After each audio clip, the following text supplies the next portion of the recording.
കോഴിക്കോടുണ്ടായ വ്യത്യസ്ത റോഡ് അപകടങ്ങളിൽ 2 പേർ മരിച്ചു. വടകര എടച്ചേരി തലായിയിൽ ഥാർ ജീപ്പ് ഇടിച്ച ഹോട്ടൽ തൊഴിലാളിയായ വീട്ടമ്മയ്ക്കാണ് ജീവൻ നഷ്ടപ്പെട്ടത്. 60 വയസ്സുള്ള പുറമേരി സ്വദേശിനി ശാന്തയാണ് മരിച്ചത്.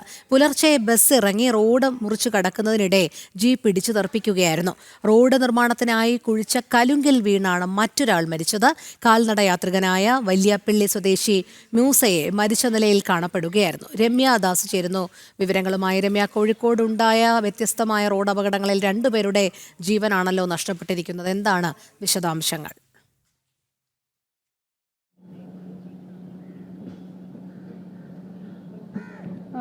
രോഹിണി, ഇന്ന് പുലർച്ചെയും ഇന്നലെയും ഉണ്ടായ 2 അപകടങ്ങളിൽ 2 ജീവനുകളാണ് കോഴിക്കോട് വടകര മേഖലയിൽ 2 ജീവനുകളാണ് നഷ്ടമായിരിക്കുന്നത്. ഇന്നലെ രാത്രി കാൽനട യാത്രികനായ വല്യാപ്പള്ളി സ്വദേശി മൂസ ഈ റോഡിനായി നിർമ്മിച്ച കലുങ്കിൽ വീണ് മരിക്കുകയായിരുന്നു. ഇന്നലെ രാത്രി ഏകദേശം 11:30 കൂടിയാണ് ഇദ്ദേഹത്തെ ഈ കലുങ്കിൽ വീണ നിലയിൽ കണ്ടെത്തുന്നത്. തുടർന്ന് ആശുപത്രിയിലേക്ക് മാറ്റിയെങ്കിലും ജീവൻ രക്ഷിക്കാനായിട്ടില്ല. വല്യാപ്പള്ളി സ്വദേശിയാണ് മൂസയാണ് മരിച്ചത്. കൂടാതെ ഇന്ന് രാവിലെ മറ്റൊരു അപകടം കൂടി ഈ വടകര എടച്ചേരി തലായിലുണ്ടായിരിക്കുന്നു. ഈ താർ ജീപ്പ് ഇടിച്ചുകൊണ്ട് ഒരു ഹോട്ടൽ തൊഴിലാളിയായിട്ടുള്ള വീട്ടമ്മയാണ് മരിച്ചത്. ഈ പുറമേരി സ്വദേശിയായിട്ടുള്ള ശാന്തയാണ് ഇത്തരത്തിൽ ഈ ഒരു അപകടത്തിൽ ജീവൻ പൊലിഞ്ഞത്. ഈ ബസ് ഇറങ്ങി റോഡ് ക്രോസ് ചെയ്യുമ്പോൾ അമിത വേഗതയിൽ താർ ജീപ്പ് ഇവരെ ഇടിക്കുകയായിരുന്നു.